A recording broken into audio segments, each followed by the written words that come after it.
Listen up, breweries. This one's for you. Geeks Who Drink Weekly Trivia Nights are the cornerstone of event programming for over 650 breweries and bars nationwide. Geeks Who Drink Trivia is a consistently fun and low-effort way to build a community of regulars. And if you're having a slow weeknight, maybe it turns that slow weeknight into the busiest night of the week. So go ahead and get started with this exclusive offer for my taproom listeners. Go ahead and go to geekswhodrink.com/taproom and enter the promo code taproom to get your first quiz night free. That is geekswhodrink.com/taproom. Use promo code taproom. And now on to the episode.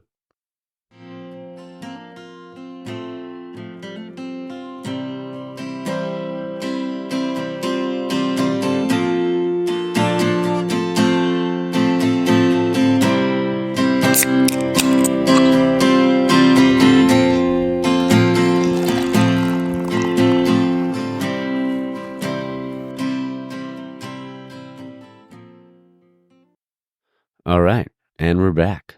And I guess the cat's out of the bag. Yeah, so I do have a partnership going on right now with Geeks Who Drink. You can also follow them on Instagram. They have trivia nights, all across the country at different breweries. So definitely give them a follow.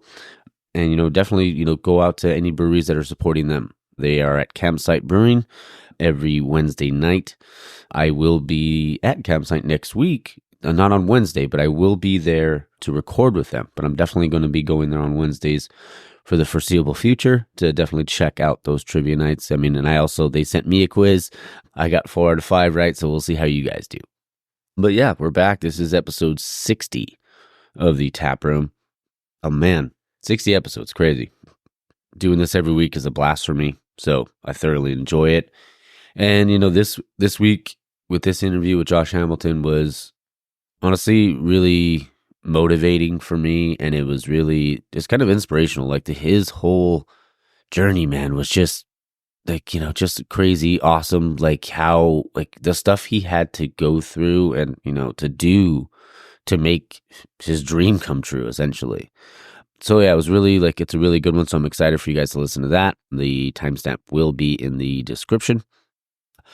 But yeah, so man, yesterday was a busy day. Yeah, yesterday was night 1 of WrestleMania. I was cooking all day.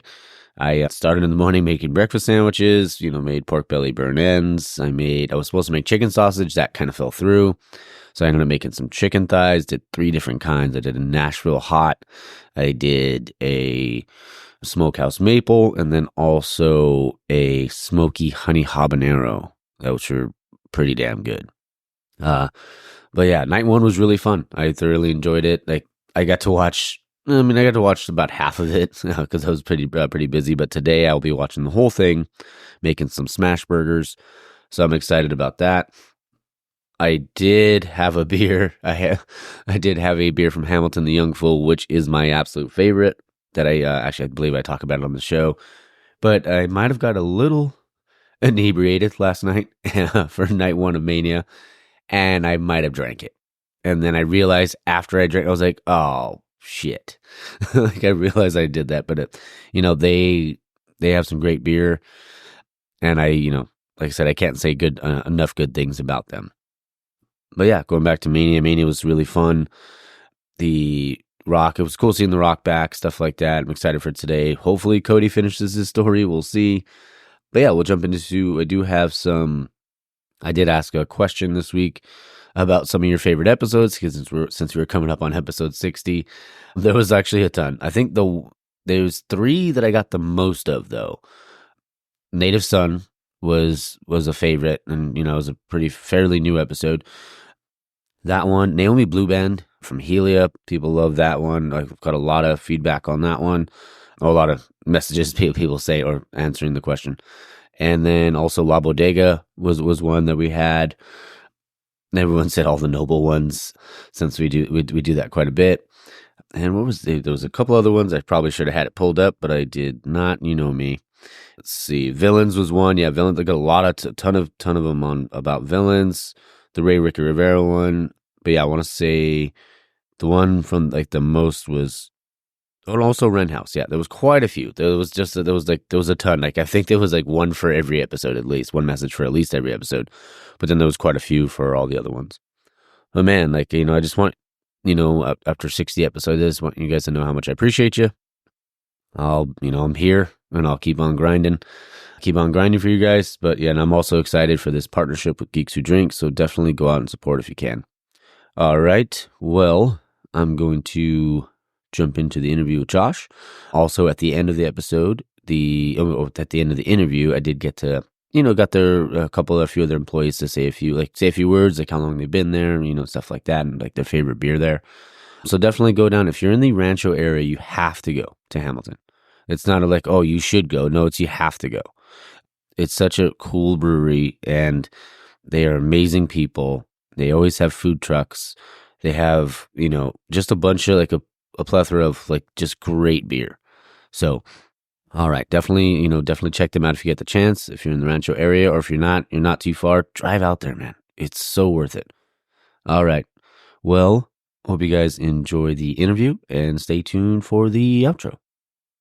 All right, guys, we're back in the tap room. I'm your host, Mike, and I have a very special guest on today, Josh Hamilton from Hamilton Family Brewery. What's going on, brother? Oh, nothing much, man. How you doing? I'm doing all right. I mean, it's a little early in the morning, but I've got a beer ready for me, so I'm super appreciative. But yes, you switched to beer a lot quicker than I do. I'm still on coffee. I got to finish this cup, but yeah, I'll join you in shortly. Oh yeah, no worries. I'm sure like you are. I'm always up early, so I usually pound my coffee around 6:30, 7 in the morning, and then it's all right. Well, if I'm gonna do a recording, gotta have a beer. Yeah, I got you, man. I'll grab one and we'll partake together for sure. For sure. But thanks for being on the show. I really appreciate you doing this and opening it up for me so we can hang out and talk a little bit. Dude, thanks for having me. I'm actually really excited to do this. This is really fun. I'm glad you are, man. So tell us about your craft beer journey.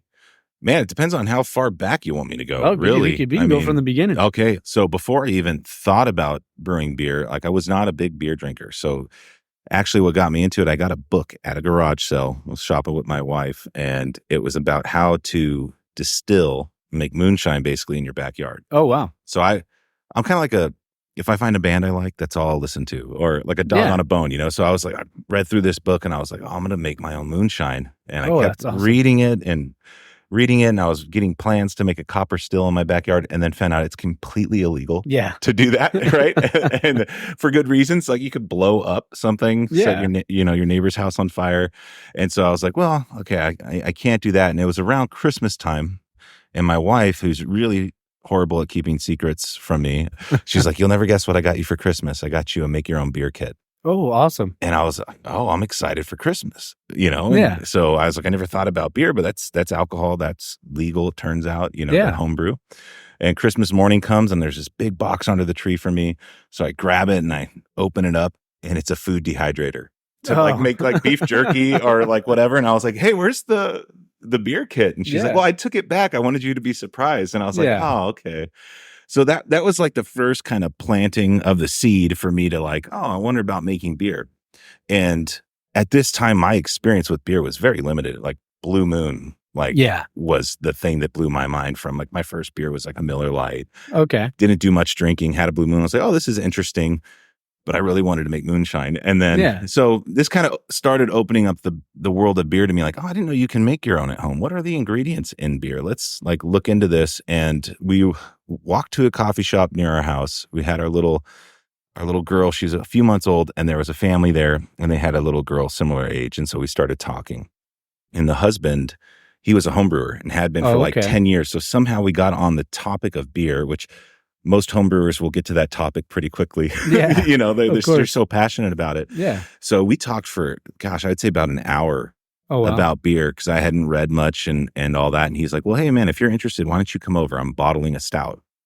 So I go over to this complete stranger's house that night. Yeah. And help him bottle a stout. As you do. You meet someone, you just go over to their house and make beer with them.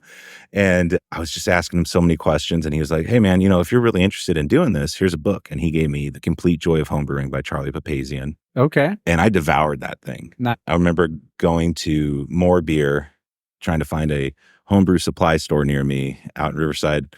And I got their catalog. And that was the next thing. I just kept reading this catalog over and over, trying to piece together a little homebrew kit in my mind. And through talking about it so much, I got two of my good buddies wanting to homebrew with me from my church, like my home friends, and then two buddies at work also. So the five of us started homebrewing together. And that's kind of how I got involved with beer. And in that process, where we're waiting for our first batch to ferment, or as I'm reading these books, I'm going to like Total Wine and Bevmo, and just going up and down the craft beer aisle. Just random. I remember the first time I did this, just went through the aisle and grabbed random bottles, put them in the cart. And I was pretty flat broke at the time, so I think I bought 3 bottles. And back then, they're bombers, so it was like $30. Oh yeah, sure. Which was a lot for me. I think my wife was kind of upset at that one. And I remember having my first IPA, and it was a Lagunitas IPA. So pretty standard stuff. Again, I didn't know what I was grabbing. I'm just like a baby with this stuff, and grab it, and I couldn't finish it. It was like too much for me. You know? But I could drink the Double Bastard I grabbed from Stone and all this stuff. So I just kept doing that and learning more about beer and reading about different styles, mostly from a home brewer's angle, like how to make them. So more than just like what to expect when you drink it, but what ingredients are in it, what kind of yeast is in it, and temperatures for fermentation and all that. So, it's very common. You're brewing with your buddies and you guys start talking about, hey, I want to open up a brewery one day. I want to do that. So that was kind of my vision, I think, before I even brewed my first batch of beer, was like, I think this is what I want to do with my life. When I was reading through that first Complete Joy of Homebrewing book. It's about halfway through that. And I had never, like your school guidance counselor's like, what do you want to do? What do you want to be? I never had an answer for that question. Oh, of course. Ever. Like I probably would have said back then, like an architect, because I love to draw. But I did 4 years of drafting in high school and hated it. Once it went from, a hand and a pencil to a computer, I was like, I can't freaking do this.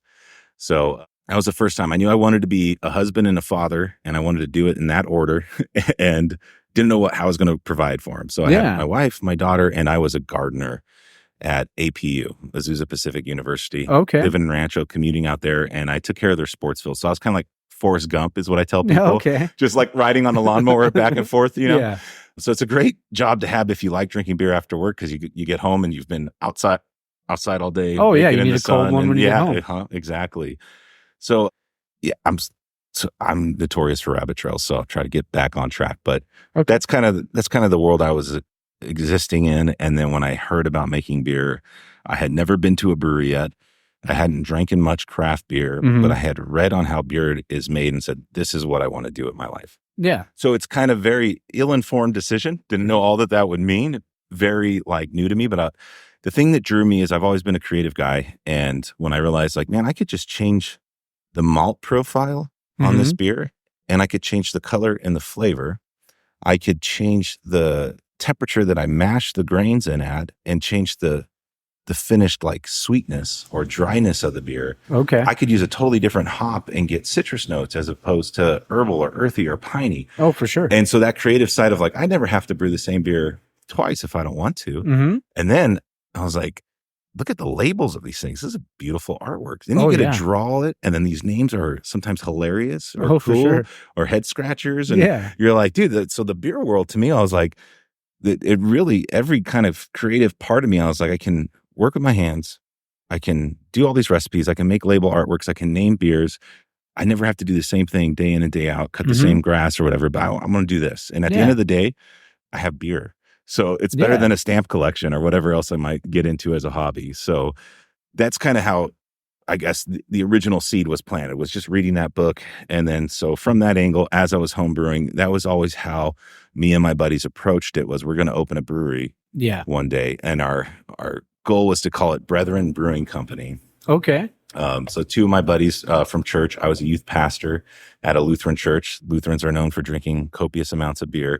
And so we would always, do the high school youth group. These were my assistants. And then after youth group, we might have a couple beers at my house or, stuff like that. And then my buddies at work, same thing. So APU's a Christian university. So we're all Christians. And we thought, hey, Brethren, this is a cool name for guys getting together to brew beer. And the more we actually studied it, a few of the guys were kind of along for the ride. They just wanted to drink, hang out, and brew. And me and 2 guys took it pretty seriously. So I was in charge of doing all the research on how to legally sell beer, start a brewery. One of my best friends since 8th grade, I called him Chunk. From Goonies? From Goonies, yeah. So it. his best friend, when he got the nickname in 8th grade, he didn't deserve it. He was a skinny guy, yeah. but he grew into it eventually. Oh, okay, there you go. Right. And then my buddy Scott, he was, I would say, the higher educated of the three of us, kind of the main guys there, went to college, all that stuff. And so he was going to kind of be like the brains of the operation. And he was a great brewer too. So started looking into calling the city. Hey, I want to open a brewery. Can I sell it out of my garage? And they're like, no. Yeah. Because there I'm thinking I got a 5-gallon brew system. I'll sell it a 5-gallon keg at a time and we'll just slowly make money off it. Yeah. And they started teaching me, no, if you want a brewery, you have to have it in this part of the city, zoned for this. And so I'm like, okay, let's look at warehouses. What's rent take? Okay. How long does it take to get a license? And it's like, everything I read was like probably a year and a half. Yeah. I was like, well, how do you afford a spot that you can't make money out of while you're trying to get a license? And so like, we just kept scratching our heads. We did as homebrewers, as brethren, we did a local craft beer walk thing in Claremont. And we were able to have our home brews there and give them away. And we got a lot of positive feedback. And so that really lit a fire under me. And the more we were researching, most of the research I was doing was about starting a brewery kind of in different states. Because California is really awesome for starting a small brewery because you're allowed to self-distribute. Mm-hmm. You can sell in your tasting room. Other states, they keep it really separated. Like you can just brew beer and you have to, only way you can sell it is to a distributor. And you can't have people come on site and drink there unless you have a retail license, which has to be separate from this company. So most of the research was like, you need about $1 million, to get big enough equipment to have enough margins that when you sell it to a distributor, you can still survive. And so most of the research I was doing, I was like, guys, we're going to need investors. Yeah. We're going to need money because all of us were mostly just young fathers, our wives were pregnant. And so we were just trying to figure out how to fund a brewery. And when we're in the midst of this, things got real. We met with some potential investors. One of the first things they said to Scott and I were, hey, if it were just the two of you, we'd invest. But it's 5 guys. Yeah. Which one of you is going to tell me when I get my money back? Yeah. Who's going to be in charge? And so then our way of trying to fix that was, well, let's just put Josh in charge. He'll be the president. He'll make all the decisions, have all the responsibility. And we'll all split the money. And I was like, that sounds a little... Sounds like a lot, especially if it's just you, you doing everything. And so it's like great in a dream world when you're just brewing with your buddies. You're like, I'll be in charge of this. And, oh, don't worry. One day there'll be a niche for me at a brewery and I'll take care of that. That you guys figure out the building and the starting of it all. Yeah. And so I was starting to have second thoughts. And then my wife too I'm spending a lot of time doing this. And a little background where we're at this point is she was probably about a year before this, she was 8 months pregnant with our first child and got laid off from her job. So she was on unemployment. I was working my job at APU and things were really tight. So anytime I would homebrew, it was like asking a lot to take $20 to buy hops and grain. And yeast. I get it. And so our buddies would pitch in and all that stuff. So it got to a point where it's like, what are you doing? This hobby's pretty expensive. Every Saturday that you're home, you're either out brewing, and we have this little kid here.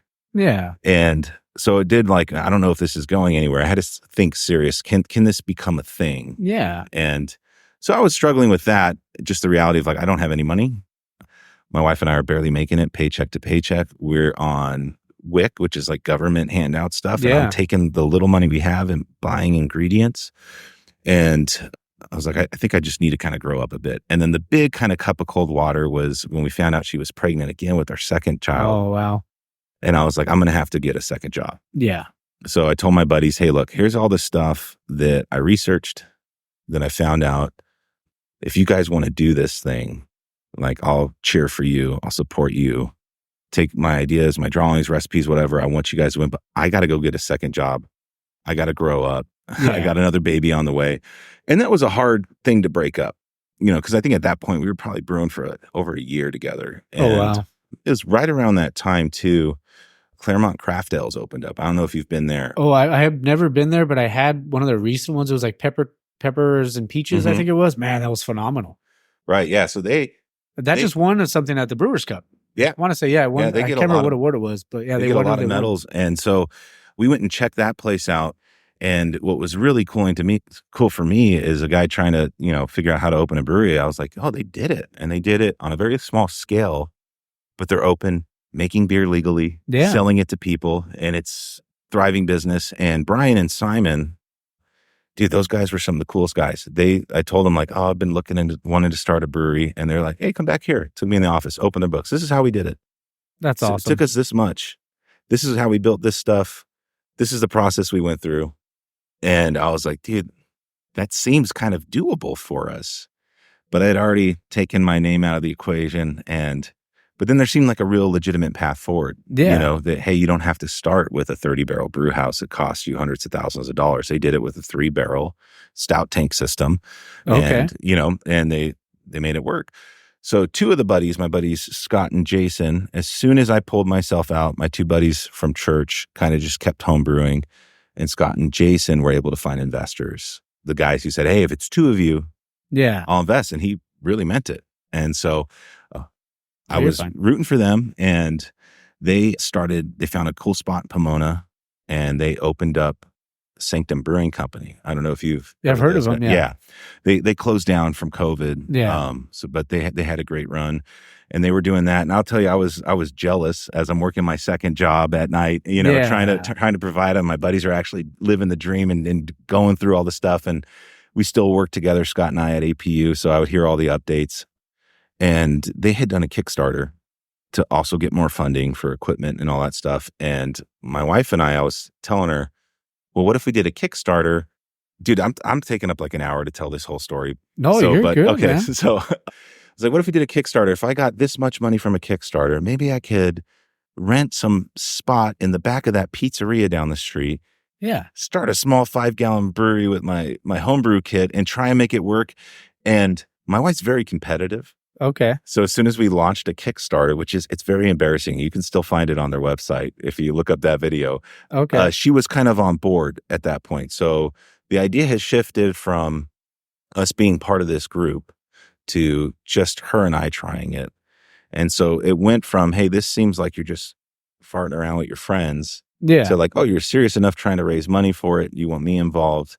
Like, okay. And so I think that's kind of when a switch was flipped for her, when it was like, you and me, babe, let's see if we can do this. Yeah, because it's not just a hobby at that point. Like, she realized like this is something that you're truly like, I'm sure she knew you were passionate about it, but it was just like that, how like the commitment to wanting to make it happen. Right. And we were, I remember, I think it was 4th of July. We had, by that time, my second child was born. He was probably just like 4 months old, pushing him in a stroller. I got my daughter on a sling, and we're putting flyers up at Victoria Gardens for our Kickstarter campaign just to get awareness. Yeah. And behind us, maybe 20, 30 feet, is a security taking them down. Oh, and we had used our last like $10 to make color photocopies of this thing. No. And they were really cool when they caught up to us, and they're like, oh, it's a wife and a husband with a little baby walking around taping these up. And they threw them all in the trash, and they asked us like, hey, stop. So we did. But I remember that was a fun time. So while the Kickstarter was running, I went and got my second job that I said I had to grow up and get at Hangar 24 as a tour guide. Oh, okay. Which was pretty cool, because I had thought I kind of pigeonholed myself as a gardener. I had done it for 10 years. It's all I really knew. And there's really not a lot of upward mobility in that world unless you're going to like branch off and start your own kind of company. And it wasn't enough to provide for my growing family. So my first job in the craft beer world. And it was interesting. I went in with my application, and the manager interviewed me on the spot. And then he said, well, come back tomorrow and talk to the head brewer. And so I came back tomorrow and talked to Kevin Wright. And this guy was like, he's like a Viking dude. Like very just stonewall dude. And he's like, follow me. And I was like, and he just took me to the brewery. He's like, what does that do? And luckily I had been researching how to start a brewery. So I knew every piece of equipment. I was like, oh, that's your mash lauter ton. This is what happens. This is what goes in here. What does that do? Oh, that's this. Walked me around the whole brewery, and I was able to tell him exactly how his setup worked. Never been there before. And then he made me drink beer. Okay, describe this to me. Okay, what is it? Just like without telling me what he was handing me. And then he just nods his head and goes, okay. And that was it. Walked away. And I was like, I don't know if that went good or bad. I was so nervous.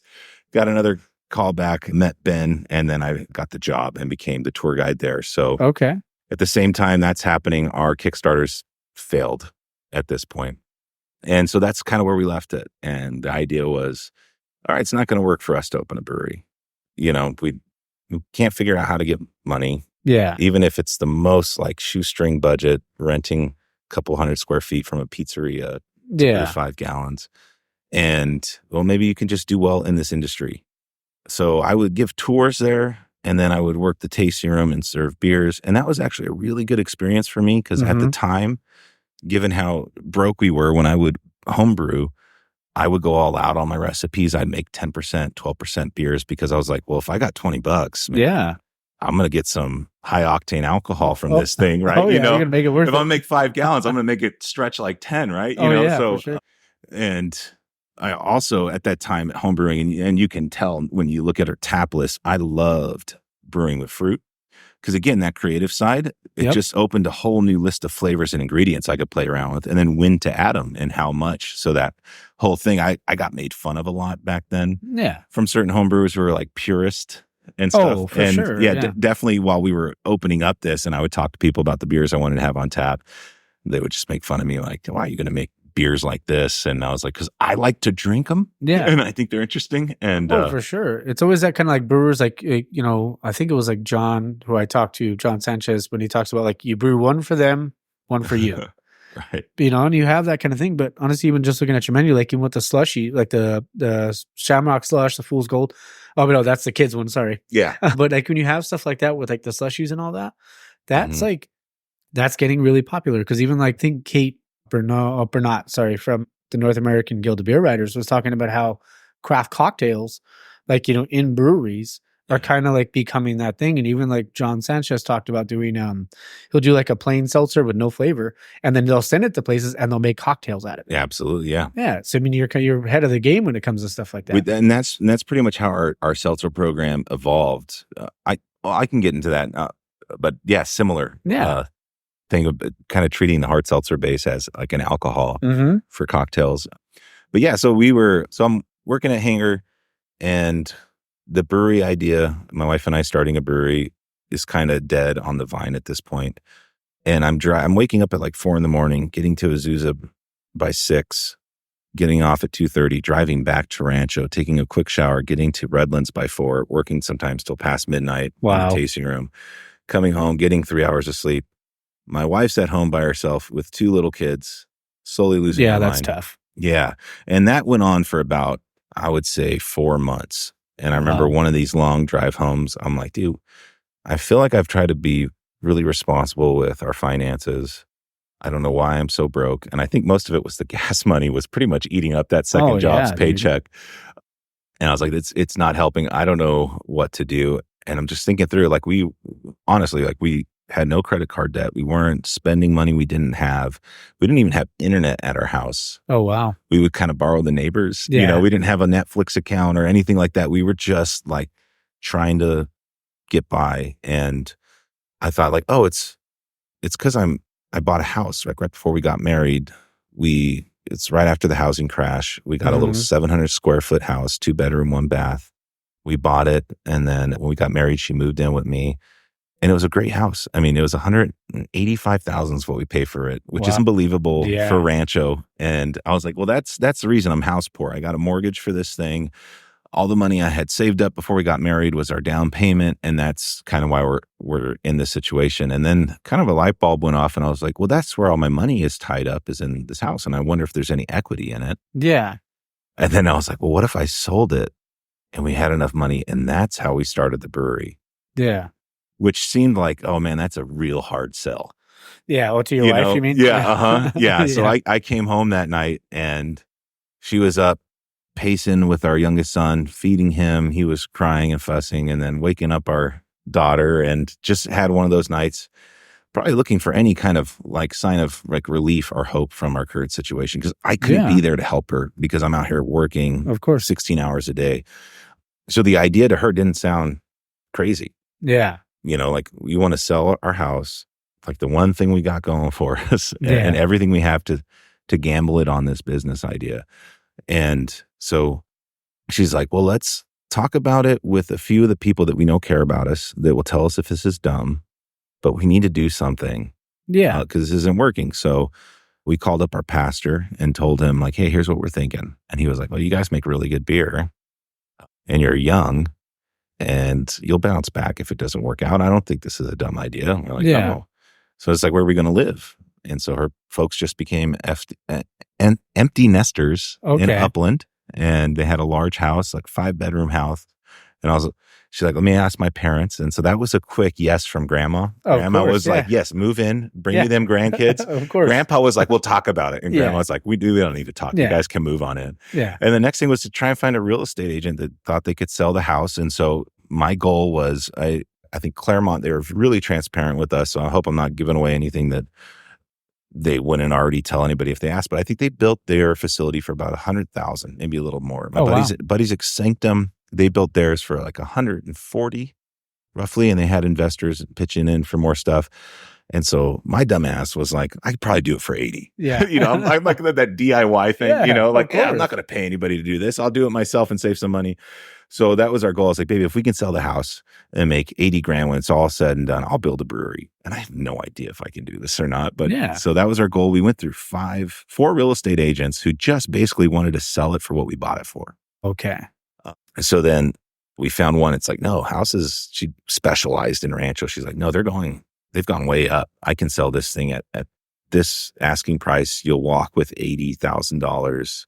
No problem. So we're like, let's roll the dice. And in 3 days, full price offer.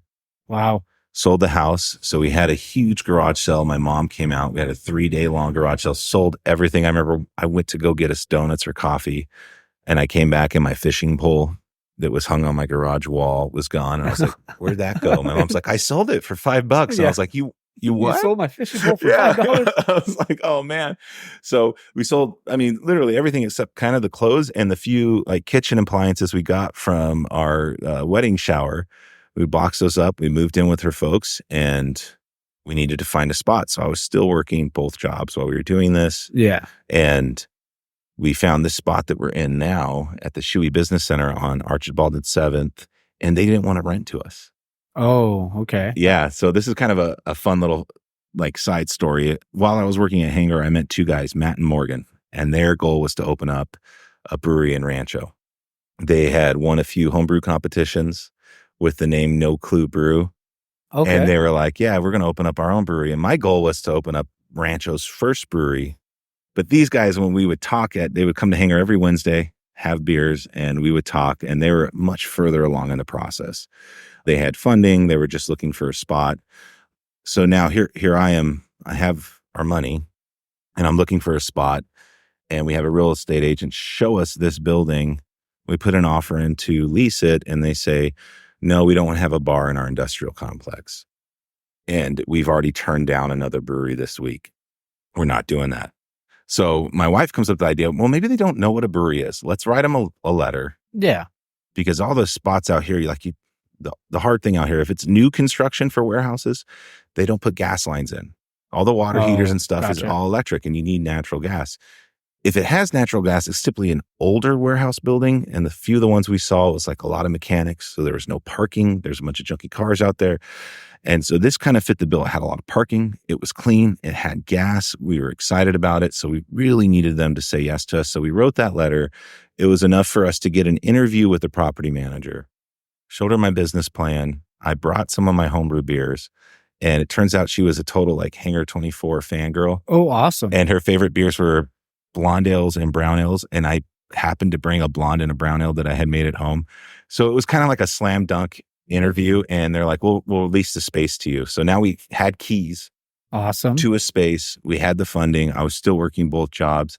And I remember, I think that Wednesday when I saw Matt and Morgan, like, I got a spot. And they're like, where? And I was like, it's over on Archibald and 7th. They're like, how'd you get in there? We tried to get in there. They were choking around. And I told them, oh, this is what we did. And I was like, were you the other guys looking? They're like, yeah. I was like, I thought that might've been you. Yeah. And so, we signed the lease and we started, we didn't know what we were doing. Every application for every license we would need all at the same time, just submitted them all. And which ended up really being a blessing, because part of the reason that it can take a year and a half to do it is it doesn't make sense to pay for, let's say, your conditional use permit with the city to turn a warehouse into a brewery if you don't have your ABC license. Yeah. So that process, you go and you apply for that first. They put a notice on the window. You wait your 30 days, and then they approve you. And then you would go, now that you know you can license that area. So we were kind of just putting the cart in front of the horse the whole time. Like, well, this has to work out because we've sold everything. We do not have an option. Let's just go for it. Yeah. One of the biggest hurdles was when it came to actually putting the floor drains in and stuff. So I didn't know. This is my first business I started. I thought once I rented it, I could do whatever I wanted. Yeah. Into the inside, I was like, I'm going to put a sink here. I'm going to put the burner here. I'm going to put a floor drain here. And when I got my conditional use permit from the city, they're like, great, now you can submit your building plans. And I was like, my what? Yeah. And they're like, your plans on what you want to build. I was like, I'm going to do whatever I want. They're like, no, you're not. You're going to submit plans and then we'll approve it and we'll inspect it. And I was like, oh crap. So that was the longest part of the process. And because I didn't know that, we had trenches already cut in the concrete. Oh shit. And I jackhammered part of it out by hand and I couldn't get the rest. So we got a tractor in here. My uncle came in and did that. And so we had a mound of dirt in here, like 10 feet tall. I was already well on my way to putting floor drains in and stuff. So then I had that architecture training came in, used some Photoshop skills, draw the plans up. I got them rejected like 3 times because I didn't know the proper formatting they want to see. And eventually, like my 5th time going down to City Hall, I got a really nice guy and girl at the counter who was like, what are you trying to do? And I was like, look, it's an existing building. I want to put a floor drain here, a sink here, and then a brew house here. And they're like, why is he giving you this 5 pages of corrections and stuff? And I was like, I don't know. It was this real old school guy. He wanted me to redraw the entire building that already existed. Oh, wow. Was already licensed, already standing, and show every nut and bolt in the thing. And they're like, no, you know what? Give me that stamp. And they just started stamping approved. Oh, nice. Because the scope of the work was so small. I was just attaching into existing stuff. So I'm sorry I'm taking up so much time. But no, you're fine. This is kind of the fun, I guess, story of how we all got started.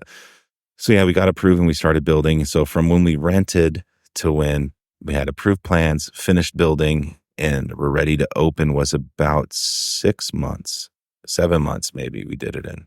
Wow. And at that point, we had $0 in our bank account.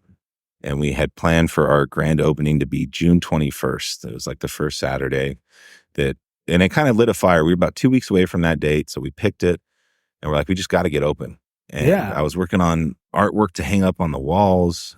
And like the last week, we don't even have any glassware. What are we going to serve in? So we had to borrow like $2,000 from my father-in-law to get glassware. And so that we started $2,000 in debt, I guess, on opening day. And we came in early. We got everything as ready as we could. And my wife looked at me and said, what if no one shows up? And that was kind of the first sobering moment because I'd been in dream mode for years about this and just had this belief this has to work. It's going to work. It's a come to Jesus moment. Yeah. It's like, you hear that whooshing like, yep. And you're like, oh crap. Now it has to, something has to happen now. Uh-huh. Because if not, what have I done to my poor family, And I go to open up this little door here, and there's 2 guys waiting out there. And I remember it was Matt and John. They have the 4 Brewers podcast. Yeah. Matt's a brewer, Matt Becker. They were the first 2 guys I served. They came in, and I got them a taster flight. And before I could even turn around from the back of the bar to give it to them, there was 2 more guys in line. And I was like, oh, that's cool. We opened the door 10 minutes early, and I already got 4 customers. So they ordered flights. So I turn around, I'm pouring them. My wife's ringing them up at the register. And when I turn around with those 2 flights, now there's 4 guys. So I'm getting their flights. When I turn around, there's a line out the door. That's awesome. And it stretched all the way to our parking lot. So that question got answered. Well, people are going to show up. So now the beer has to be good. And I have fun stories about our first batches and all that. But I remember about an hour into our first shift as a brewery, trying to pour one of our Brethren brown ales. Mm-hmm. And just foam comes out. I'm like, oh no, something broke. Yeah. What happened? What do I do? And so I run back there. I'm like, oh, the keg's empty.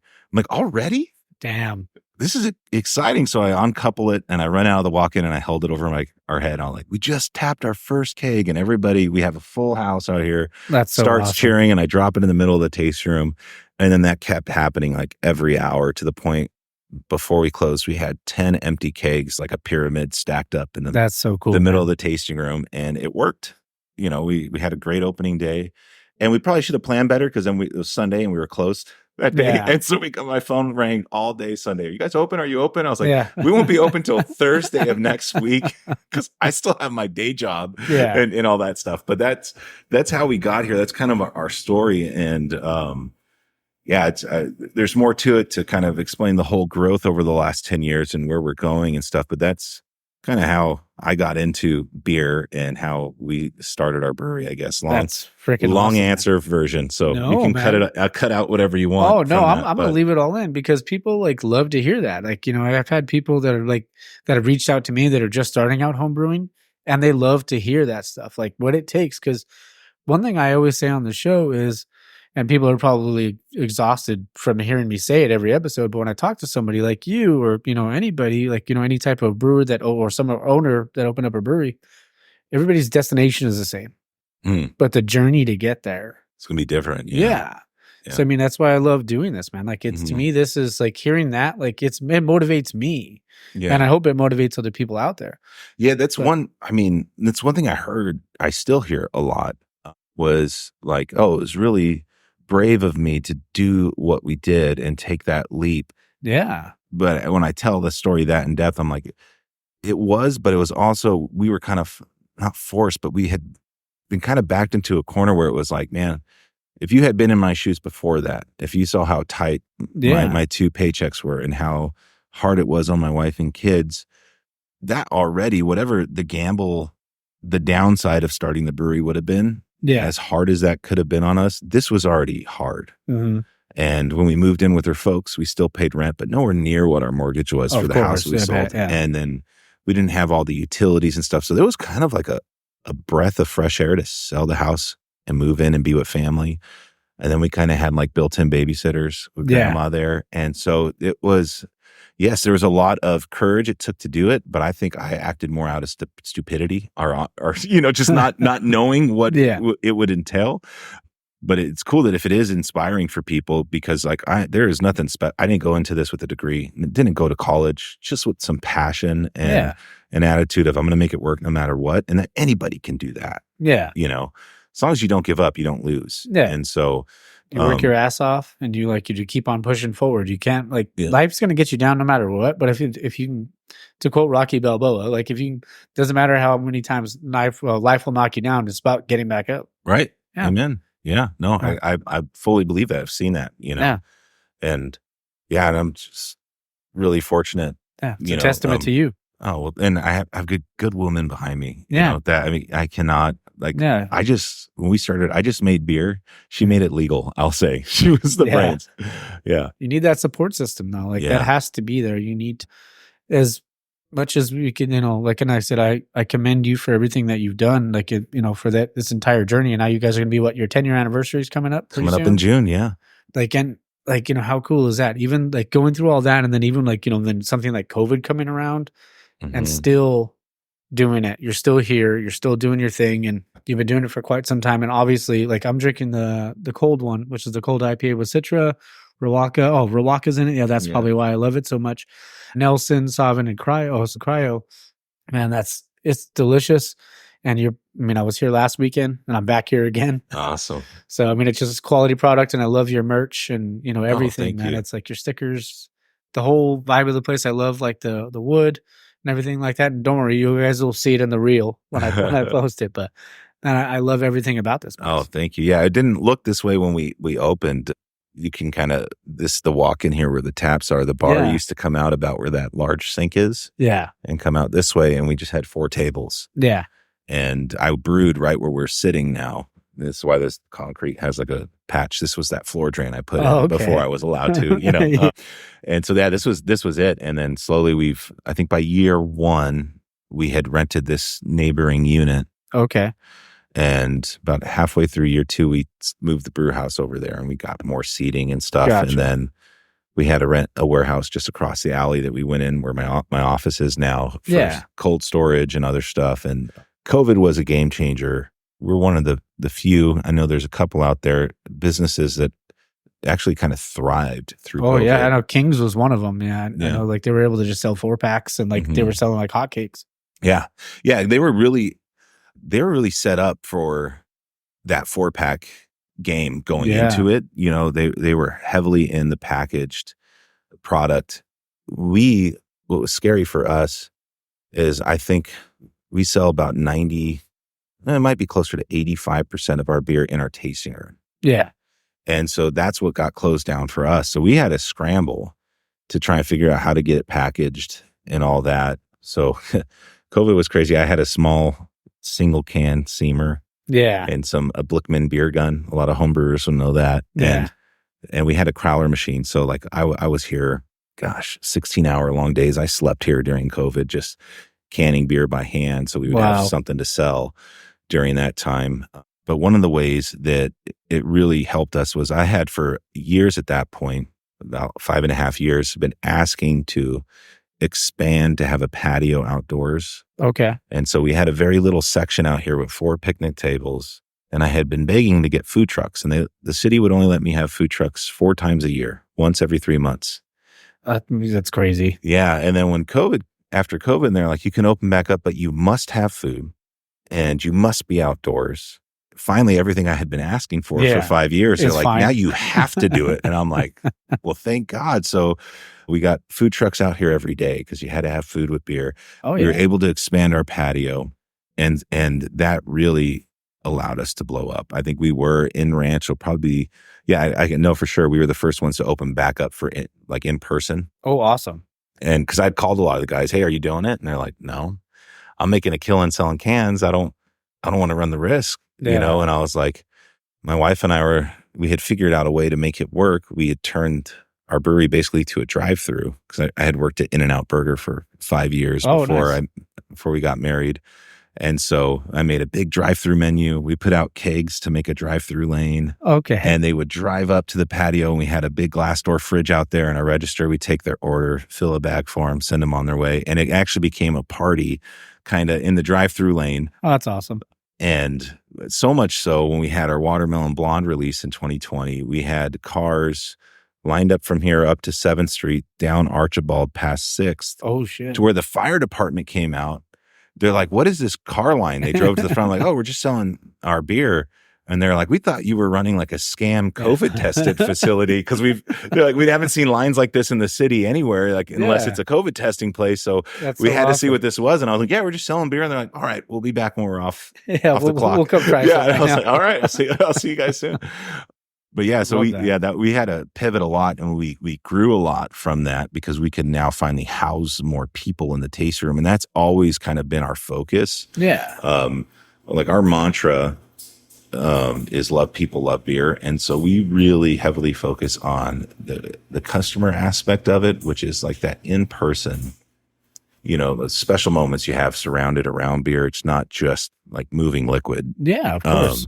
And so COVID was really hard because it took away the one kind of driving force behind why we started all this. Like we wanted a place for people to come together. Yeah, you lost your Norm and Cliff and, like Cheers and stuff. Yeah, right. Yeah, we're like, well, if we can't drink together with people, what are we going to do with this stuff? I guess drink alone, that sounds kind of sad, So when we could open back up, and there's funny stories with that too. We didn't know exactly how to do the food element. So I bought a big pizza oven, and I was going to try and make frozen pizzas in a pizza oven, trying to make them better. And then we had one caterer who wanted to come out and run the food program. So we did a soft like opening for our patio with friends and family with all the COVID guidelines. So everything's social distanced. We had our beer tenders turned to waiters to get orders from his menu. And we just completely snowed the guy, man. We had 20 tables, orders came in every 5 minutes, and he couldn't keep up. And then that was the first shift, and everybody left, and we had the second wave of people come in, and he was so behind. We're like, well, this is not going to work. Yeah, we need to find food trucks they know how to handle a crowd. And for sure, they do that. We'll do beer, and they'll be on the patio. And if you want food, you go to them. You want beer, you come to us. And so we found a way to make it work for us. But we even took 2 weeks to try and figure out how to do all that, but we just kept fighting. I mean, yeah, man, that's all you can do. Yeah, from overnight, next day delivery beer orders on our website. We were doing that to a drive-through, to back in person, to trying to do wait staff, to like, okay, no, we're just going to do it this way. Yeah. And once we kind of hit a groove, we just really kind of exploded over the last 4 years in terms of how much beer we need to produce and all that.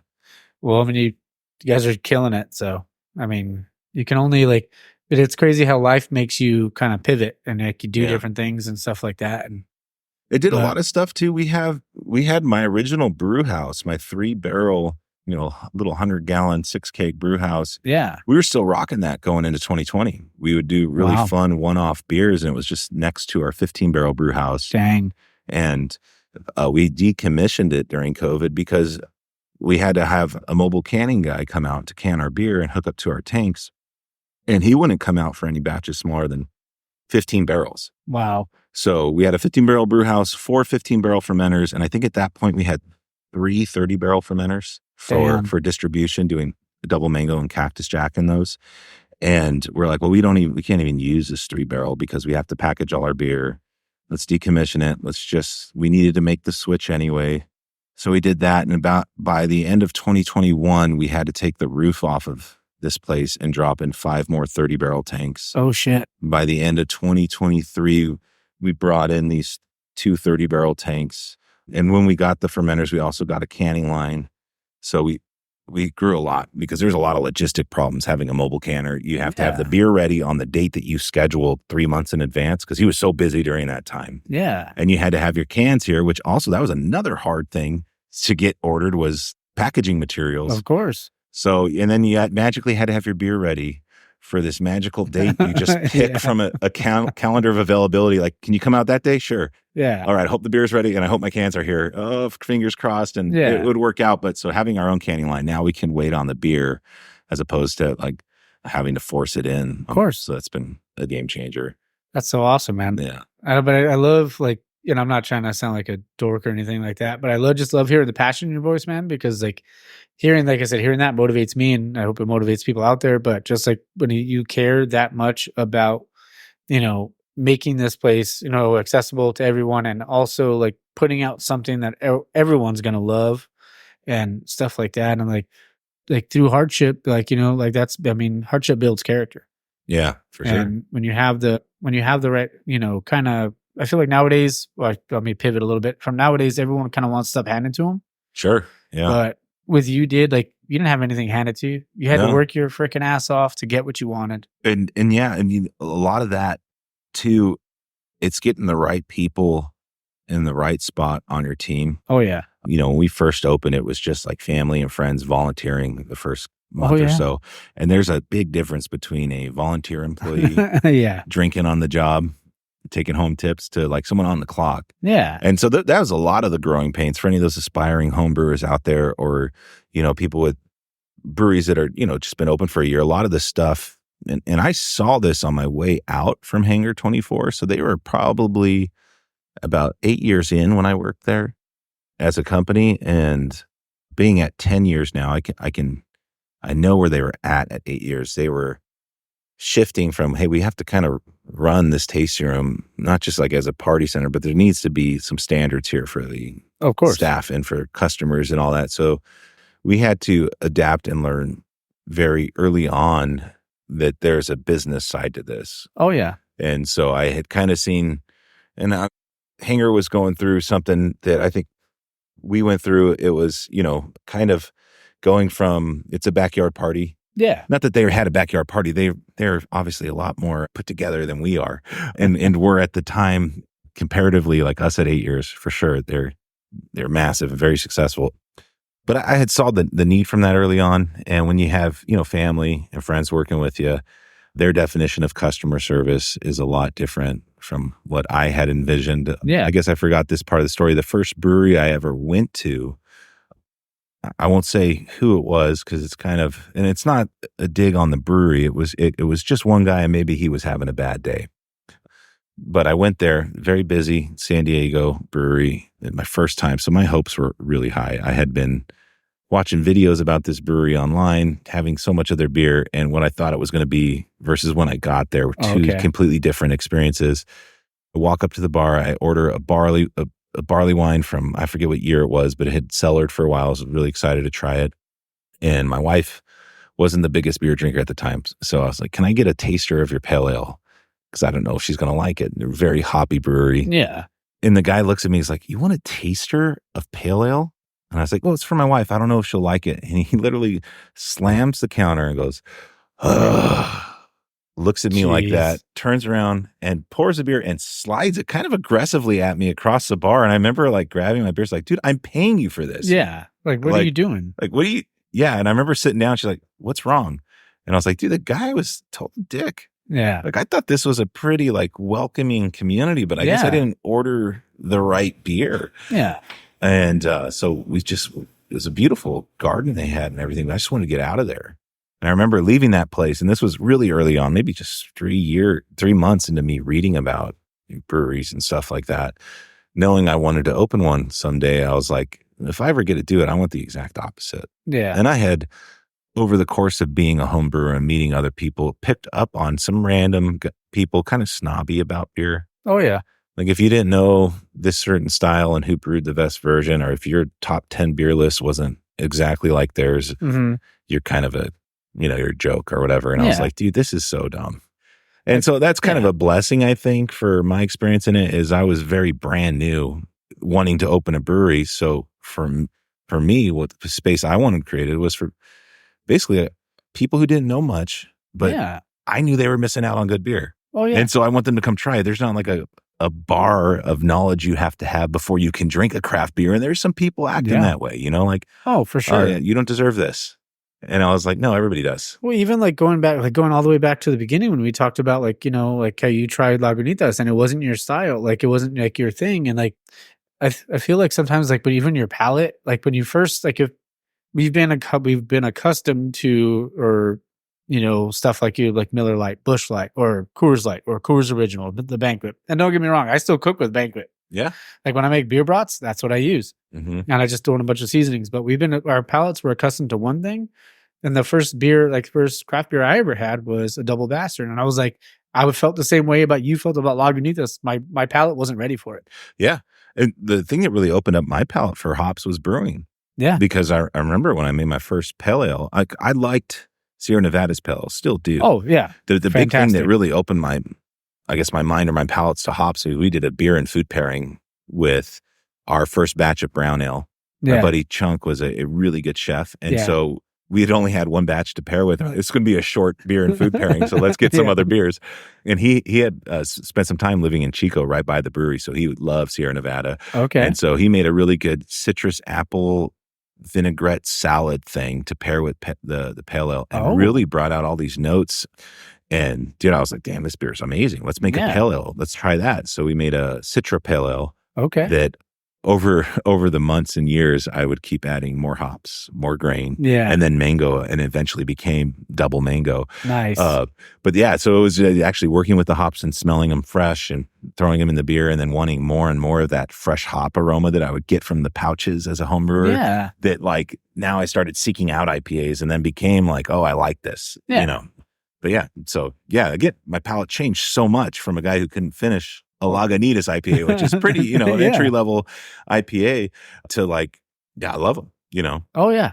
Same, man. Like, I mean, like I feel like even now, like with all the different trends, within the kind of craft beer industry, like how I love that, like some of the older styles, not older styles, but like some of the other styles, like Pilsners and lagers and West Coast are really kind of making a comeback again, because like there was obviously the haze craze, and we had like the seltzer, like the summer of seltzers, people will call it. Yeah, White Claw. Yeah, White Claw summer or whatever. Yeah, dude, it was crazy, and it was like all that stuff happened, and like, but I love that like some of the OGs are coming back, because people think like, and I know Stone kind of coined the phrase of like, yellow fizzy beers for wussies, but like.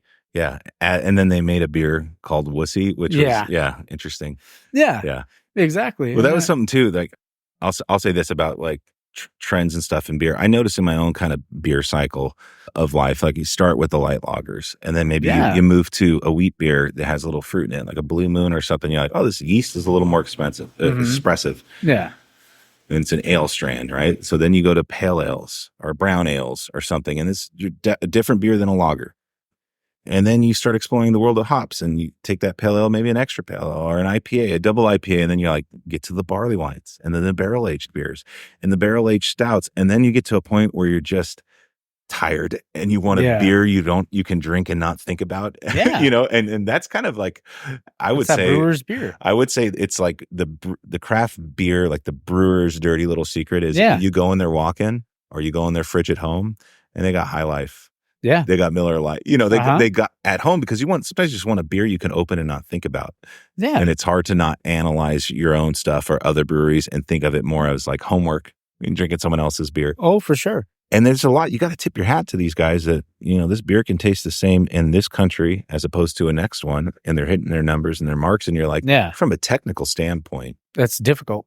On that scale, to get that many ingredients to produce that consistent of a product is remarkable. Oh, yeah. I talked to John from Whittier Brewing and then Abraham from La Bodega and like Whittier, both in Whittier. And I was a guest on a different show, different podcast, and they were talking about that, like how difficult that is. Like, cause you have to be able to do it like on that big a scale, like you're saying, do like the same thing in New York. And the same thing you get in New York is the same thing you're getting in California. Yep. Yeah. Or even as far as like Japan. Yeah. You're like, you kept it cold that long or shelf stable, Yeah. It's crazy. Which is crazy. Yeah. You can go that far with it.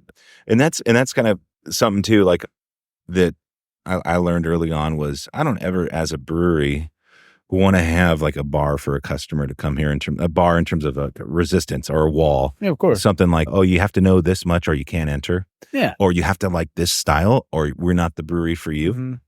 Like we have our versions of things, but I never wanted to dunk on a certain style. And so, going back to the Stone thing, like they were dunking on light lagers, which is the most consumed beer in the world at the time and probably still to this day. Probably, yeah. Those macro lagers. Yeah, I don't even think it's close with IPA. If you talk just in volume of production, and that would be second. But it's like, well, why? Well, a lot of times what you find is people make fun of what they can't even make themselves. Yeah. That's what I found when I got made fun of for making fruit beers is eventually the few guys that would make fun of me when they would try their hand at it, they couldn't do it, or at least not as refined as we tried to here, or they go with the natural flavoring technique and it tastes just like everybody else's. Yeah. But so I was like, we don't ever want to do that. And I remember when Hazy's first started coming out, there was breweries that would say, well, this is just poor craftsmanship in a beer. That's why it looks that way. Yeah. We'll never brew it. And now they're making hazies. Oh, yeah. And so we never find a style or a trend and say, we won't do that. We'll do it our way. And it took us years to kind of really come up with a hazy. We're still working on it. We have test haze number 2 up there. We've brewed hazies every other month or so. Yeah. It never really became like our identity because it's like we brew them, we enjoy them. We're still tweaking on it. We're working on it. Our customers like it, but they really they'd rather us brew other styles or other beers. Yeah. And so it is a popular style. And so that whole Test Haze series, our goal is to come up with our definitive version of that style. And where we like it is we like the double IPA hazies. Yeah. We like them a little higher ABV. Okay. We like it not as sweet. So some of these, they're finishing at like 6 Plato, a lot of residual sugar. Okay. We kind of like it in the 4 or lower range. A lot of them really skip out on any kind of kettle edition hops and save it all for the Whirlpool or the dry hop. Yeah. We like a little in the kettle, a little bite. And then we like all that juicy hop. So ours is as drinkable as you can get it with just a little kiss of I'm still an IPA on the end, and that wasn't really there at the beginning. It was like, who can make this taste the most like orange juice? Yeah. Who can make these taste the least like beer? Yeah. And so we just over the years have just like, we like this style. We respect it. And the haze is hard to keep stable. So my hat's off to a lot of these people that can figure that out. And I think we finally kind of got our processes dialed in and it took us long enough, but it wasn't from chasing the trend as opposed to chasing like, what's a hazy we're proud of? Oh yeah. That kind of is like for us, so we're still working on. For sure. And the best part about like when I love talking to brewers is that like, it's never good enough. Mm-hmm. You will have to because of how you're wired. Yep. It's not good. People could tell you this is the best hazy I've ever had. Yeah. But you're like, yeah. But and that's it's always and that kind of ties back into the whole having the right people on the right team. Like one of the earliest things that happened to us we were about, I want to say we were 9 months into opening, and my wife and I got surprise pregnant again. Okay. Like we were trying to prevent it. Like it happened again. Yeah, we got pregnant again. And so I knew, I was like, there's like a countdown now. I got 9 months to figure out how to do my wife's portion of the business and to raise someone up to like be an assistant brewer, because it was just her and I. And so, gosh, man, I had to have the biggest set of training wheels on to learn how to do like emails and paperwork and all this stuff. Excel sheets and all that sort of stuff. But I had decided, like, if this is what I need to do to make this work, I better learn to love the business side of the brewery. Mm-hmm. And it was really hard to let go of producing the beer, especially like my background, like as a gardener. Like when you're done working, you can look at your finished work. Like, look, all the weeds are gone, or the grass is mowed, or the leaves are raked. Whatever it is, you can look back at the end of the day, clock out, and be like, I did work. Yep. When you get into the admin world, it's never done. Oh, never. Never. You can't be like, I answered all the emails I need to. And you're like, no, they'll be there in the morning, and a lot more than you had today. And then there'll be another bill that you need to pay. And there'll be another employee issue that comes up and another request for time off. You got to figure out how to work in the schedule. And so that was really frustrating, because when I was just brewing and serving in the taste room, like that was it. Hey, I produced 3 barrels of beer today. Yep. I packaged 3 barrels and I served 6 barrels, or, you know, I met some new people. So I had an assistant brewer. He was just a home brewer guy. He came one day when I was building the place, took him under my wing, and he started brewing with us. And then about right before our 4-year anniversary, we had our 15-barrel brew house up and running with fermenters going. I brewed our maiden voyage batch on that with him. And I started scratching my head, and I was like, hey, dude, I've never brewed on anything this big. Like I brewed on the hangar brew house as like training. So when I gave a tour, I would know every little nut and bolt to go over if someone really wanted to geek out. But that was just twice. And that was under very close supervision of their actual brewers. So that was, it didn't even count. And so we had this big brew house, and I was like, dude, I don't know what to teach you anymore. And I got to go run the books in the taste room and the team and everything. Here's the keys to the kingdom. Yeah, right. And he had a lot more questions than I had answers for. So our first like big hire was our current head brewer, Johnny. It's really cool. So his dad started I&I Brewing Company. Oh, okay. Yeah, right. So he was brewing beer and serving beer before I think he was legally old enough to do it. And he had bounced around, and he had worked at Stone for a few years, and then was working at Wix. Which one's that? Wix? Wix, yeah, is out in Riverside. They're closed down now. Okay. And we interviewed him. He put, I think, 2 or 3 weeks notice in with them and started working with us, and really transformed our processes and using the bigger tanks in the system in a way that, like, I just didn't have a background for. Because he was like, yeah, I can do this. You got 15-barrel fermenters. I've worked on 500 barrels. Like I got this.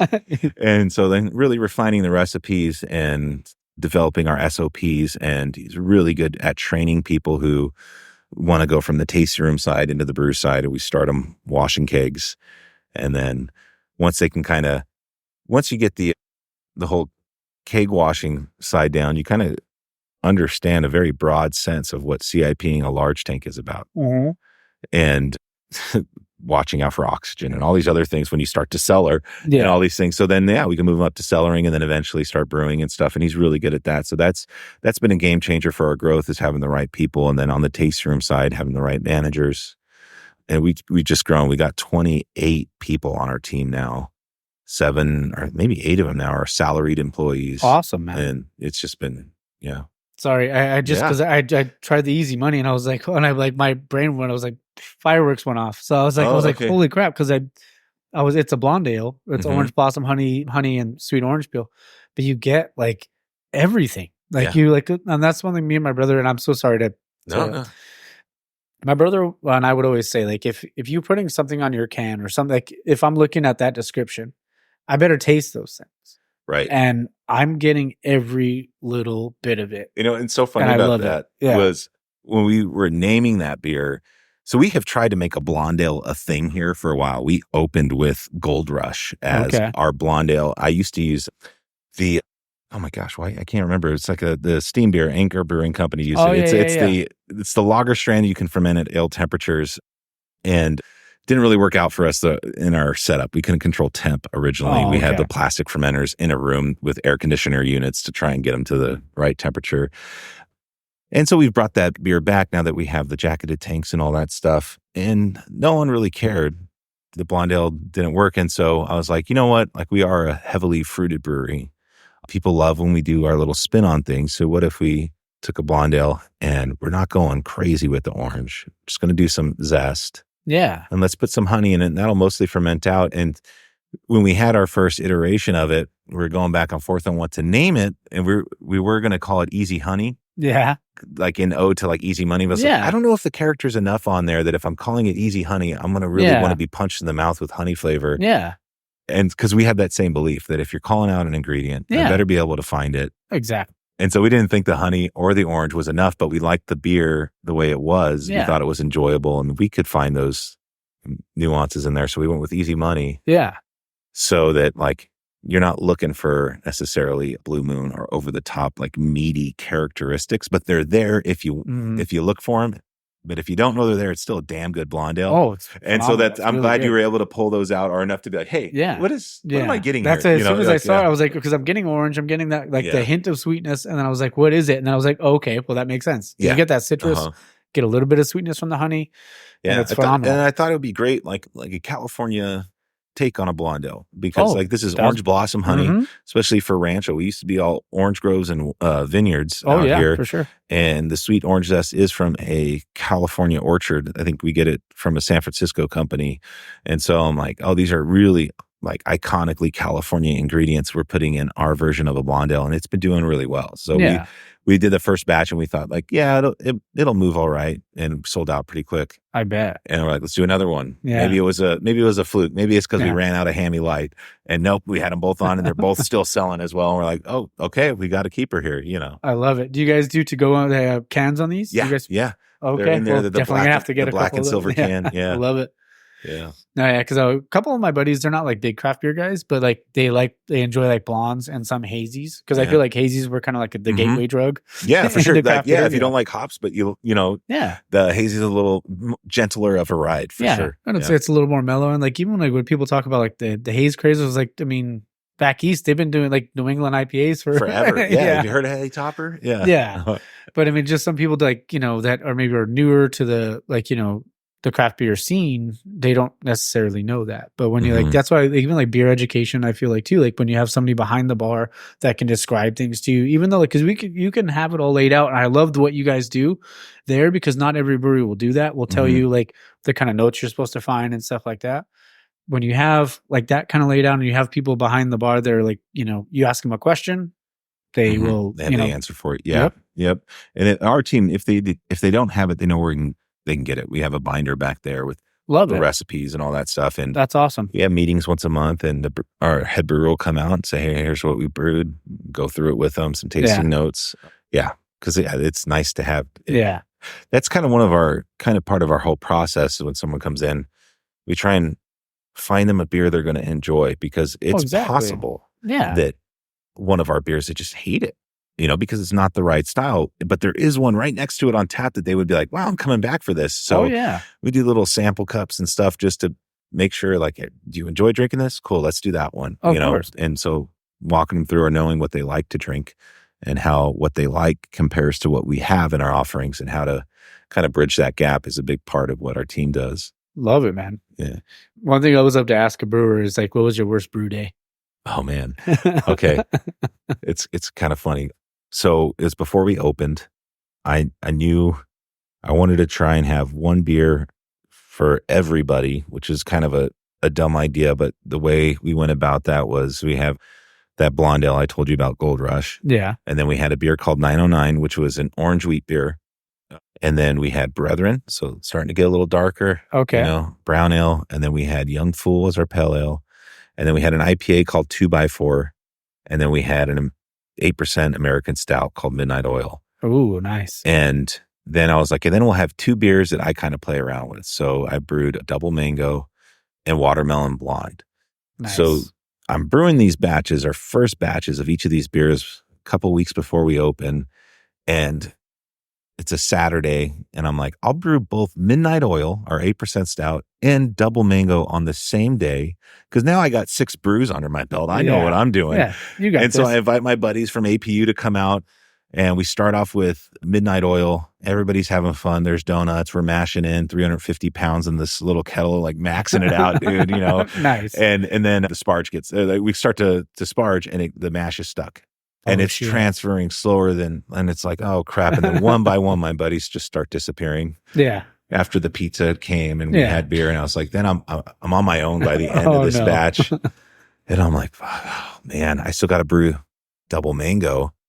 Okay, I'm just going to suck it up and do it because we're running out of time. We got to get open. And so I grain out all 350 soaking wet pounds of grain. So I don't know how much it is. I mash in another 300 some odd pounds for Double Mango. And it doesn't sound like a lot now compared to our recipes. But then when you're doing it by hand with a bucket, each scoop, getting dough balls out and all that, it's a pain in the ass. So I get the second batch Double Mango mashed in, and it's like 4:30 in the evening now. And I had been here since 6 a.m. Oh, shit. And I had just pitched Midnight Oil, and I was like, I don't have yeast for this beer. And so I call like every homebrew store I can, and I find one, and I clean out their fridge of all their Safel 05, like every little packet, every vial of California thing I can. I bought like 60 of those things and run back, start sparging, start transferring Double Mango over. And I still have to puree all this mango while this is going on. And what I used to do in my backyard, so this is my first time brewing on our quote unquote professional 3-barrel system. Yeah. I had an immersion chiller. So it's just a big pot, and you put this coil in there, and you run hose water inside the coil, and it chills down the pot. So I could add whatever fruit I wanted in any form. Mm-hmm. It's not going to clog up anything because I just dip my chiller in. Well, now here I have a plate chiller.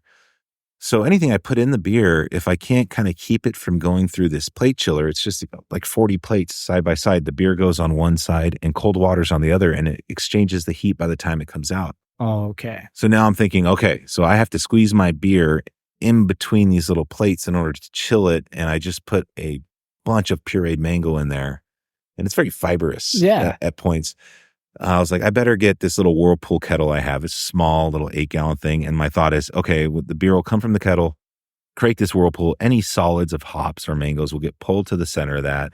I'll siphon clean beer off the side through the plate chiller in the fermenter. And that mash got stuck as well. It was just a nightmare brew day. So like I started at 6 a.m. on a Saturday. It's now about 2 a.m. Sunday. Oh, shit. So it's like 26 hours into it. Because everything that could go wrong went wrong. Wow. And I am knocking out the beer. It's going into the Whirlpool kettle, then into the plate chiller, then into the fermenter. And it's 2. And I'm like, okay, I'm going to go sit on the hood of my car and just rest a little bit. Take a little right? nap. Yeah. So it's just right out this roll-up door here. And I'm laying on the hood of my car looking up at the stars. And then I just start hearing this dripping noise. I was like, that's not good. Oh, what is that? And I go and look, and the plate chiller had completely clogged with mango. Oh, no. So the beer was still leaving the kettle, going into this Whirlpool vessel, and then just spilling out over the sides because it had nowhere to go. Oh, and so I had to stop everything, back flush the plate chiller, try and get a better Whirlpool on everything to get more solids in the center, and do all this stuff. And it was about probably 4 or 5 in the morning by the time I transferred everything in the fermenter, and I got about half the beer out of that batch. Everything else went down the drain because of that. Dang. And I swore, like, I'm never brewing Double Mango again. I'm just not doing it. The same. I don't know how to do it on the system. I won't do it. And we opened up, and it was the first beer we sold out of. Yeah, you're like, well, now I have to. My wife told me I had to. Like, I was like, no. She's like, well, you have to. And so luckily, I mean, I was like, well, I used only Citra hops in that, and you can't get them anymore. Yeah. And so she's like, but everybody keeps calling and asking for it. You got to try. You got to try. And then I found Claremont Craft Ales sold me a bag of hops. Okay. And I was like, all right, I'll brew it one more time, sweetheart. Yeah. And you're going to see, no one's going to care. Yeah. And sold out in like a day. And I got a full batch that time. And I was like, oh gosh, like you got to do it again. And then I couldn't get mangoes. Yeah. And I was like, I can't. Spear's too hard. And then she found mangoes. And I was like, oh, okay, crap. Now you have to do it again. And then at that point, I had like borrowed too many Citra hops from my friends where they're like, we actually need these. They're on contract. We have plans for all these hops. And it was kind of a miracle. We had someone from a hop desk because I was on a wait list to get Citra. This is back in 2014 when that was the big hop you couldn't get. And she called and said, hey, we have plenty of Citra. You want to contract some? And I was like, yeah, give me 2,000 pounds. Yeah. And give me Mosaic. She's like, yeah, we got plenty. And wrote up these contracts, signed them, sent them in. And I remember telling all the brewery owners around, I was like, call this girl at Country Mall. She's got Citra and Mosaic, like tons of it. Yeah. And no one called her except Brian from Claremont. Oh, okay. And then I get a call the next day from her boss, like, hey, look, you need to chill. She's new. She's training. That list of hops, they're available, but for much larger breweries, we kind of have reserves. They're not meant to be contracted for guys your size. I don't know how else to say this. And I was like, dang it. And he's like, but we'll honor your contract. Yeah. And I was like, really? And then they told the same thing to Claremont. So we did a collab together called Good Fortune. Oh, it was a Citra Mosaic beer. It was a really good IPA. And yeah, so we got 2,000 pounds of Citra contracted, which lasted us a long time because, I mean, we were just doing 3-barrel batches. And so then I had no excuse not to brew double mango. Yeah. So that was just it's kind of a funny story. I swore the first time I brewed it, I would never brew it again. And then it became the beer that I probably spent 60, 75% of my time brewing and just learning how to get the mangoes to work in the beer, the brew house we had and the equipment we had. And so it's evolved. It's so much easier now. We get fresh mango puree from a supplier. So we just transfer it right into the tank during the tail end of fermentation. Yeah. And there's some it's rice a different holes in beast. There just You know, the mash is really, they got that dialed in and that's all awesome. That. So man. Yeah. That's so cool. That's such a fun story though, because you don't always hear that. So yeah, and it's a beer that like pretty much put us on the map out here. And I swore I would never make it. So it's a love-hate with that beer. Yeah. Oh man. So because I don't want to take too much of your time, but I really appreciate this. But a couple things I wanted to ask you. Do you have any events? Because this will be out 3 weeks from tomorrow. Okay. Do you guys have any events coming up after that? So what we'll have coming up is our watermelon blonde release. Okay. So this is another one of like the showcases our passion for refined fruited beer. It's a 5% blonde ale, and we get pallets from a local farm of real watermelon that comes in, and we chop it and we puree the watermelon. We add it into the beer. We brew it at about 7.5%, 8%. Because of the amount of watermelon we put in, it's going to dilute it down to that 5%. We're real meticulous on fruit beers. This is one thing that if we say we're giving you 5%, you're getting 5% ABV. There's been some breweries in the past when they brew with fruit, it's like they forget fruit doesn't have alcohol. Yeah. And you're diluting your percentage down. So we are very meticulous on that end, or try to be as much as we can. And so that beer is definitely a labor of love because it will spend an entire day chopping watermelon, pureeing it, transferring it in. And we bring it out late April, usually the last Saturday of April. Okay. And we keep it on tap. We try and brew it throughout July. Sometimes our last batch will brew in August, but we notice with watermelon, if we do it any sooner, it tastes very rindy. Okay. Almost like cucumbery. Yeah. And if you hold off any later, you start getting that too, or it's a different sweetness. So we've had plenty of suppliers come and try and get us to move to their watermelon product or their concentrate or all this stuff.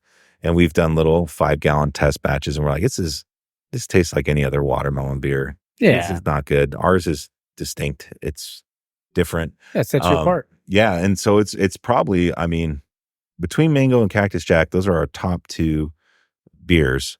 But when watermelon comes out, it'll steal the show for a while. Okay. So that will be coming out, and that'll be April 20. I want to say 6th. But so this will be out. So this will be out before then. So like this will probably be. I'm a big wrestling guy, so it's going to be like the weekend of WrestleMania. I want to say like it'll be. This will come out the weekend, the 27th. Of so I'll promote it on the intro, and then we'll talk about it. So that'll be perfect. Watermelon Mania, dude. Yeah, Watermelon Mania. I mean, April, even the fire department might show up. Yeah. Dude, I'm going back to when you released that beer, so that's awesome. One last thing, I promise.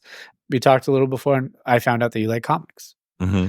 So, what are your who are your top 5 favorite characters of all time? I know it's a tough question because there's so many, but no. So I'm a big Marvel guy. That's like what my older brother was into. So like my favorite X-Men character is Magneto. Oh, it's if I could have one power, I want that. That's awesome. But I also liked Cyclops because he got Jean Grey as much as Wolverine tried, even though Wolverine's a better character. I was like, hey, he got the girl, dude. Sorry, bud. And he was a Boy Scout too. Right. Yeah. So it's kind of weird. I like Magneto and Cyclops. Wolverine, definitely he's better. But I also like, so my brother also got into anime. So I love the Naruto, Dragon Ball Z and all that stuff. Oh yeah. Dragon Ball Z's so great. Yeah, I love that. I remember just watching a whole episode of him just charging up for a spirit bomb. Oh, like, dude, 30 minutes of just him grunting. Like, I can't wait for the payoff. Yeah. Like there's so many filler episodes. That's just, there's so many. That's the hardest part with the anime stuff is like, well, in the manga, I get to all the action back to back right away. The story just moves. And then when you watch the anime, you're like, who's this character? Why are they like fishing or what are they doing?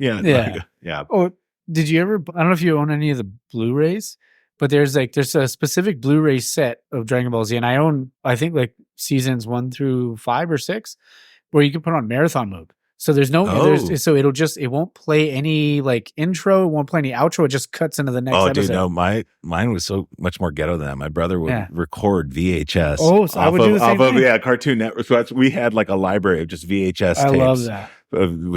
Wrote on this is Dragon Ball episode whatever through whatever, and then awesome. The other shows spliced in there. But that's so cool. Yeah, for me it was like Superman's always been my number one. But just like grew up like reading Superman comics. I think it was like you got to pay the nod, dude. Yeah, I think it was John Byrne's run in the mid to late '80s when they reset everything after the Crisis on Infinite Earths and all that sort of stuff. It was him. I mean, I love Batman, but you know what? I love like villains too. Like I love like obviously like Omega Red was always one of my favorites in the like when it comes to the X-Men series. I love Wolverine. Who doesn't? Like you know. I always liked Havoc more than I liked Cyclops. Okay. But like, you know, Havoc gets even though he's the older brother. Yeah. He never gets any credit, but with Onslaught in terms of villains. That was like a game changer that's one. That's a deep cut too. Yeah, where you're like, you get Professor X and Magneto together and they have to bring the entire universe to take this guy down. Oh, like that was such awesome. a cool storyline and such a cool just cover art for that guy, dude. Yeah. Even like some of my favorite stuff from like the 90s was like when Wolverine went to Japan and stuff like that. It was like, to me, like, I love those like kind of like weird ones. And I have so many of them and like, they're in like one of those pod things. I have that one. I have one where I have like all the Justice League versus the Avengers and I have the Marvel. Then they had the Marvel universe versus the DC universe. Have a lot of those. Even the ones where they did where they called like, where Batman and they did like an amalgamation of like Batman and Wolverine. They called them Dark Claw. Oh no, yeah, I have those. That's the ones I have them too. Yeah, no, like where they mixed them together. Yeah, I remember when they released that. I was like, I'm going to buy the first edition of each one. Keep them in those are the only comic books I have like in an attic in my house. Yeah. They're probably not worth crap. Oh yeah. So don't take investment advice from me. Yeah. You know, I have like $700 of Dogecoin that's worth crap. So don't follow my investment advice, right? But those were the comic books that I kept. My brother has a pretty decent sized collection. He was again awesome. When it came to video games or comics, he would collect it and I would just read over his shoulder. Oh yeah. And that's how I got into it. So dude, and that's the best though, because you get to spend time with your brothers. Because I want to say like some of my younger brothers would kind of like do the same thing with me. But I remember as a kid going to Uptown Monrovia kind of area, and there was one comic shop, and it was like a hobby shop, but it was like they had baseball cards and comic books, and to me that was like heaven. Yeah. I was like, "This been to Frankensons?" Oh, I love Frankensons. Yeah, that's right. So that was like good. our mecca. Our dad would take us out there every week. Oh yeah, yeah. Wednesday nights. Have you been to now that they're in the new location? Yeah. It's so much better. There's so much more room. I actually got to take my two boys there with my older brother, and they're into Pokemon cards, which is, again, don't take any investment advice from me because I had the whole collection first edition except for Charizard. Yeah. And now that card's I sold it all for $300, try to get my money back when I was a kid. And now my sons are all into it and they're looking at the price of those cards. They're like, oh my God. Yeah, you had that? Yeah. I'm like, yeah, I had a lot of them actually. Like, oh man. That's why I love comics though, because it is a timeless kind of thing. Yeah. Like it's something that'll never go away and it's gonna be around forever. And like the characters, they may evolve throughout the years, but they'll always stay like their origin story. Yeah, they'll stay true to themselves for the most part. Yeah, that's the hope because they're taking some risks with them now and cinema and stuff, or they're trying to highlight new characters they can kind of form and stuff. And it's different. I think like in our age, we weren't scared to have villains that were just evil. Yeah, you know what I mean. it's cool when they're a little more nuanced, like Thanos in the Infinity Gauntlet story. It was cool because you're like, this guy thinks he's doing good, but he's doing a horrendous evil, trying to wipe out half the galaxy to preserve it. Yeah. So it's cool to have nuance, but it's also cool just to have like a straight up villain who wants global domination, who you need to stop and kick his butt with lasers from your eyes or claws from your hands, whatever it takes, kill that guy. You know, like we had that a lot growing up, you know. Yeah, it's a quote, The Dark Knight. Does he say some people just want to see the world burn? Yeah. The Joker's one of the greatest guys to hate. Oh, yeah. You know? Easily for me. Like him was like, the Joker to me was like, he'll always be like one of my favorite runs that they ever did was I don't know if you ever read this one, it was a Batman speeding bullets. Oh, Superman speeding bullets, sorry. But it's Superman or crash lands in Gotham instead of Smallville. And he gets found by Martha and Thomas. And they name him Bruce, but he's got Superman's powers. And the Joker ends up becoming Lex Luthor because I want to Superman like kind of it's been so long since I've read it, but I still own the book. But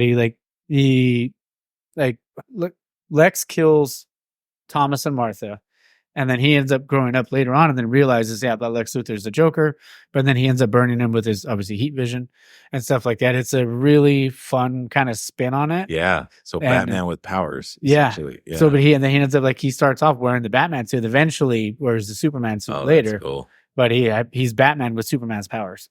That's always been, just as a kid, you're like, yeah, Batman's cool and all. Yeah.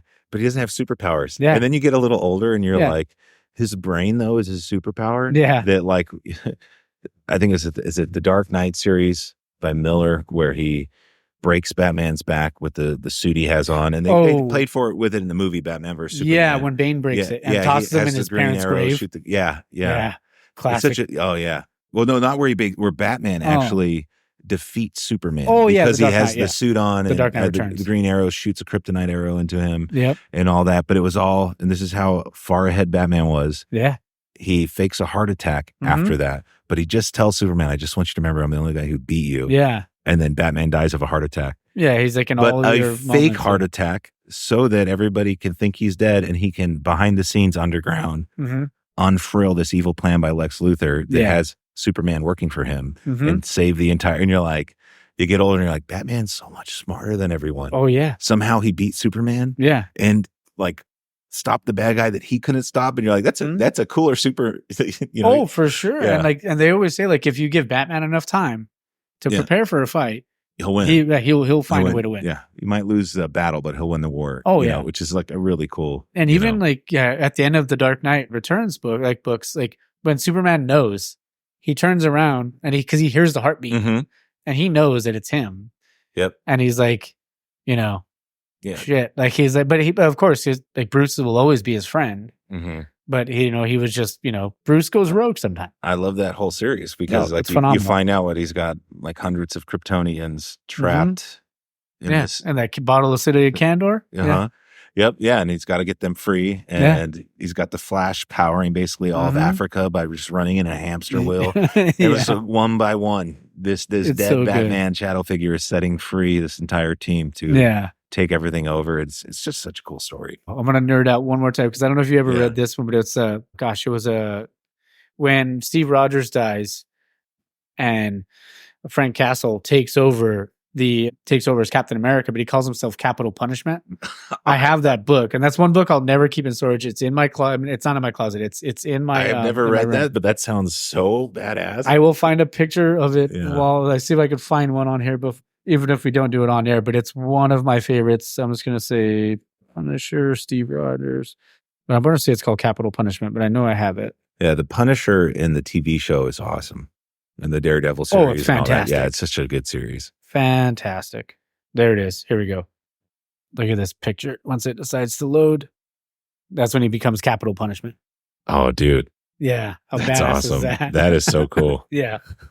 And it's an old book, and you can probably find it on like Amazon or eBay for like $10. It's not worth a damn thing. Yeah. But just a cool idea. I love it. Yeah.